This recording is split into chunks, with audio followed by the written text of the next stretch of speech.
Hello, welcome to this video that is going to hopefully be one of a number of videos I make about my planning system, my journaling, that sort of thing. Firstly, just to introduce, I suppose, the system that I'm using at the moment and that I've set up for 2024 and hopefully is going to be what I use for the remainder of the year. Firstly, you can see here I'm doing a bit of decoration in my Hobonichi A6 avec.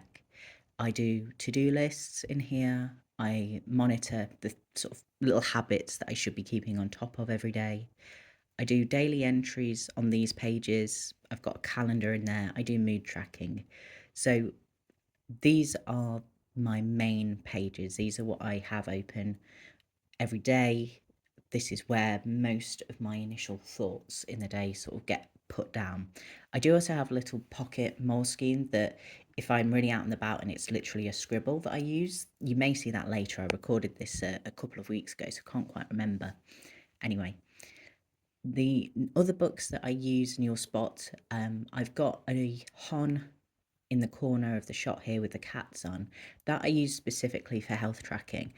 In addition to these other bits, I'm using a Moleskine, just sort of a dotted book from last year.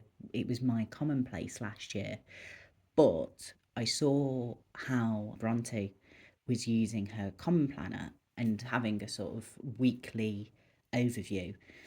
And that was something I felt was sort of missing for me. The calendar pages that you can see, sort of, I'm working on January here. That's really useful for me. The dailies are really useful, but sometimes I just want a rough idea of the week ahead. So later on, you'll see me use that a little bit. And with that book, I'm kind of using it as an opportunity to be quite scrappy and messy, and it's quite a nice, playful space. Whereas this book and my commonplace book that I'll touch on in just a sec, I try very hard to keep very neat and I suppose like clean aesthetically. I really like this approach, but I also like the opportunity to be messy, and it's nice having the different spaces for each. And then my commonplace book is a Hobonichi book that was one of the spring releases. I bought it back in the spring and it just sort of sat on my shelf without really having a set purpose. And I thought, you know what? Having all this nice space, it's a bigger book, just helps, I don't know, helps me lay out my thoughts a bit better. And it also means that I'm not shy about putting photographs and printouts in there, which you'll see in a little bit. Just to the bit of footage that we're looking at here, like I said, I pop my to-do lists along the one side, and then I've got space for a sort of dear diary thing that I do at the end of each day. Um, I'm trying to keep the decoration fairly light, fairly minimal in these pages, but it's nice to have a little bit of colour, and I tend to try and keep things quite balanced across each spread as well. So I'm using some stickers from Meg and Rhiannon here. They tend to be my go-to in this book. It just sort of matches with the overall vibe that I'm trying to capture in here. So I'm using those. I suppose another thing that will be good to discuss as part of these videos is sort of why I'm wanting to share this stuff. I've been on and off making videos for YouTube, I suppose for a number of years now, and primarily I do kind of snippets of everyday life. And in particular, if I go on a trip or a holiday or something, I really like the idea of capturing that.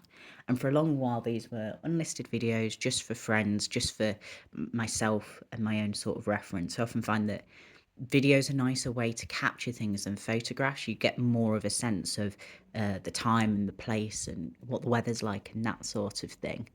But more and more, I was being drawn to capturing just what I was doing in terms of my journaling stuff and the little study space that I've got in my home. And obviously, that's like a really nice sort of privileged position to be in. I know I've also really enjoyed speaking to people who also enjoy this stuff as well. For a very long time, it felt very much like a solitary activity, and in a lot of ways, it is. And I enjoy me time and time by myself. But it's also so nice knowing that there's lots of other people who enjoy this stuff as well. So you see here, I've shifted from my A6, my sort of everyday, into the larger notebook, and I've started commonplacing here. I use the sort of dot sticker approach to keeping track of what's what in this book, because it is a bit eclectic, it is a bit all over the place. You know, that is the point of a commonplace. And I've got it in the, I think it's called Veluto, my pronunciation might be off, case from Hobonichi. I bought that for my cousin last year, and I used it a little bit at the beginning of the year, but it very quickly became too bulky for me. However, so far, for me, commonplacing, it's been really handy and helpful. It doesn't leave the house, so it doesn't necessarily need this case, but there's something about this book in this case that makes me feel very, like, I don't know, put together. You know, it's almost like I am one of these Victorian commonplaces, and it's in like a ledger of some sort. I don't know, it kind of makes it feel a bit more of an occasion and fancy, which is a nice feeling. So I'm commonplacing here about the country of Iceland. What spurred me on to this is my sibling and my sibling's partner went on a holiday there, and they sent me, you know, a few photographs, and a lot of the photographs that are in this sort of spread or entry are their photos. Obviously, Iceland's a beautiful country. I'd been interested in going on holiday there myself for a long while. But something about seeing their photos just spurred me on to want to read about the wildlife and the economy and the geography of the country. So that's what I go on to do within this clip. Just with, yeah, a few of the photos, a few little sort of stickers and things to accent the pages. And I had a ball just writing this stuff up. Um, the pictures that I've printed off, it's just from a thermal printer. My thermal printer is the Perry Page one. I think a lot of thermal printers are very much of a muchness. I've only ever had the Perry printer one, so I don't know with, you know, any authority that they're all the same. But when I've watched other people talk about thermal printers and how long things last, that sort of thing, they all seem much of a muchness. Another thought I had for a video to pop online might be a flip through of what I did in 2023. I used the weeks and the cousin, and I also used a moleskine, which I mentioned before, and there'll be a bit of footage of in a little bit. The moleskine was common planner. The weeks was a bit of habit tracking, and then, you know, appointments and that sort of thing. And then the cousin was the day-to-day journal entries with ephemera and this sort of thing in. I've always journaled, I've always sort of written stuff down. Largely, before last year, it was just sort of like emotional venting when I needed to, and kind of raging and trying to process things and work things out in my head. But last year was when it came into its all as a practice, I suppose is the best word, where I was consciously sort of like taking my time out of my day to reflect and to, you know, write things down and collate information that I found interesting, rather than being, oh, that, you know, reading in something and thinking, oh, that's interesting, and then forgetting about it within a couple of days. I am one of these individuals that does have just a rubbish memory. I love to learn. I, you know, spend a lot of my time listening to podcasts and watching documentaries and things like this, but nothing ever really sticks. Writing it down helps that little bit.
So this next little section that we're on to here in just a second is me using the last sort of third or so of a moleskine that I'd used for commonplacing last year to do weekly spreads.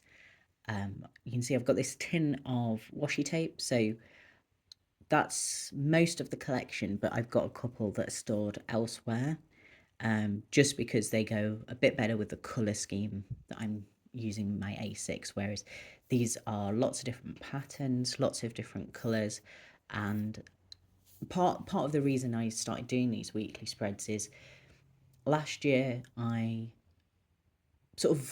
would get tape just because it's like, oh, lovely, pretty. And the same with sticker sheets and things like that.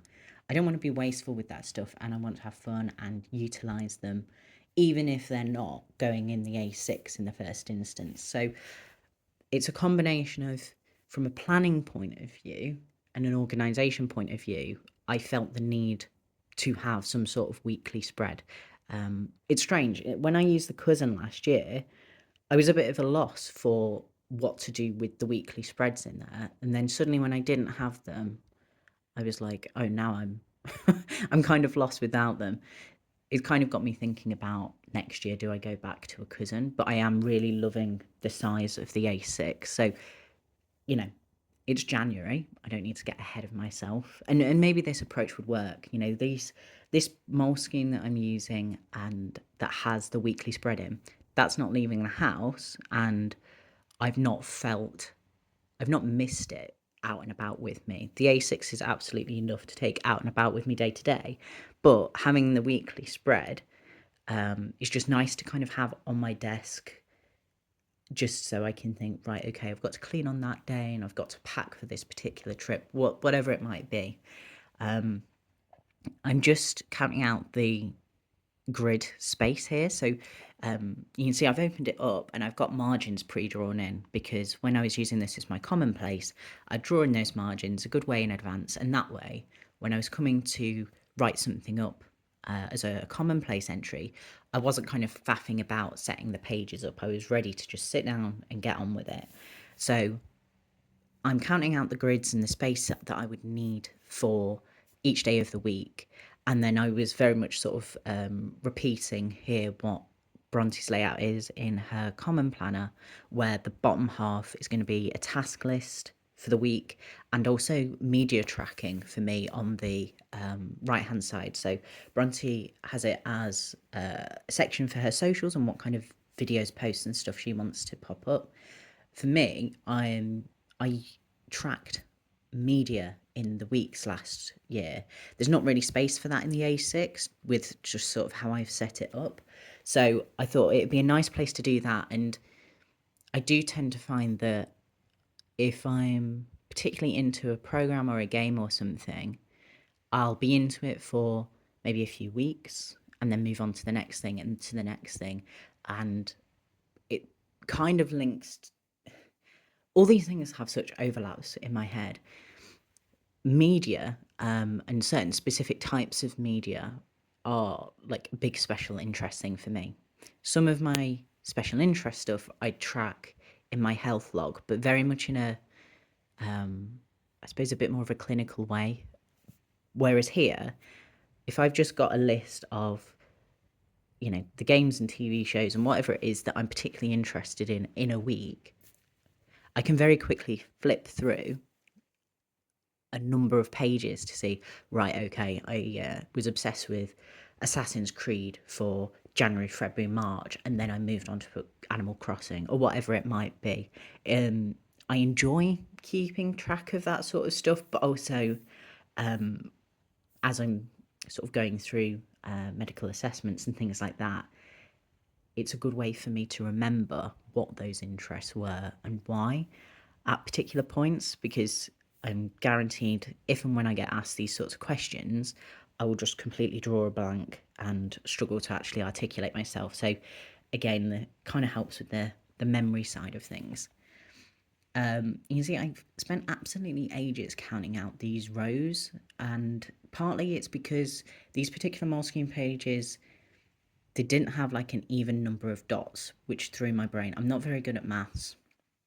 I really struggle with like spatial awareness, which is one of the reasons generally I will go for books that have pre-drawn lines in. It takes away sort of this need to do maths, which I really struggle with. You'll probably see once the lines are in, it's not that even, and I'm not that consistent page to page either. This book very much is a messy book for me and a functional book. So it might aesthetically not necessarily look the best, but I have a nice time in this book. I did a bit of further sort of decoration in it today. I didn't capture it because I was on the sofa downstairs, but it's just a good place to use up the bits and pieces that I bought last year and make sure I'm making sort of full use of all the kit that I have. But also, it's one of those things where I've actually kind of just given myself permission to be like, this is a bit wonky, this is a bit not quite right, but that's absolutely fine, and I'm like at peace with it, kind of thing. At first, I was a bit too rigid, which is probably why I end up kind of erasing a lot of these lines and going over things again. But I got to a point where I was like, look, you know, you struggle with these things. You just need the space to set the ideas out, have fun with the tape and the stickers and things. Also, I can utilize the tape and the stickers to help balance things out and mask the errors where they do come up. So basically, I was just like, come on, relax, it's fine. So that's what I kind of get up to in this book and in this spread.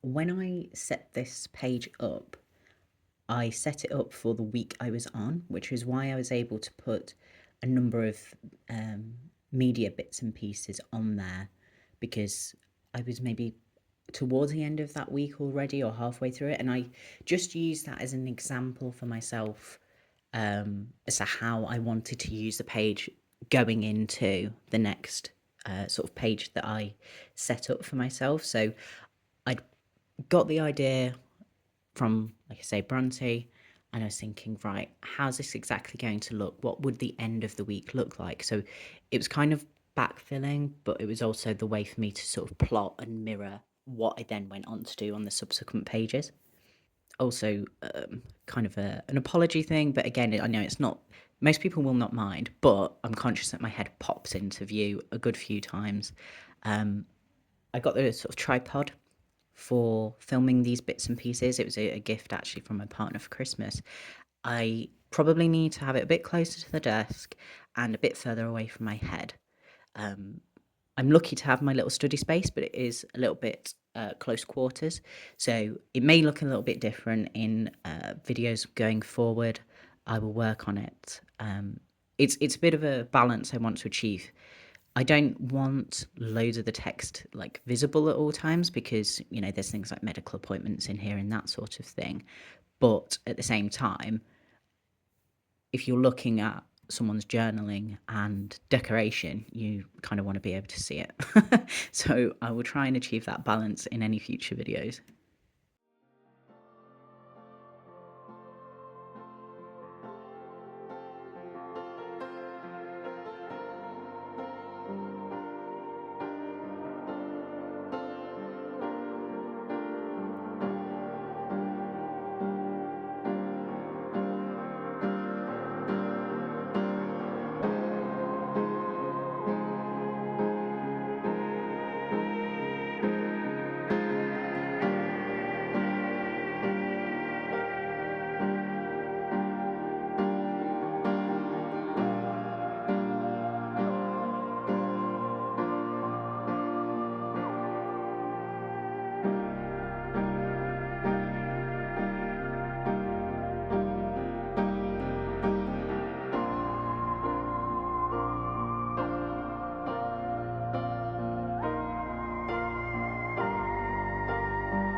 so this video does end kind of abruptly. Apologies in advance. Thank you for watching, if you've watched.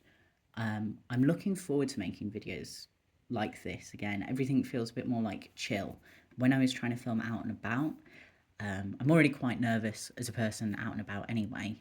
Filming and having people kind of eye me up when I'm filming just made me very nervous. So it's not to say that there won't be bits and pieces like that again in the future, maybe interspersed with the journaling bits. But I think they'll be more focused on trips and holidays and that sort of thing as and when those crop up. Okay, so hopefully I'll be back soon with more journaling. I'd be really interested to see or to hear from people about anything else they might want to see from me. Like I say, a 2023 sort of flip through sounds appealing. I might, do like a setup for what my calendar looks like, or a flip through of how things are set up so far. Yeah, I just like watching videos of this sort of ilk and enjoy the idea of talking more about this stuff. Again, thank you for watching. I'll see you soon. Bye bye.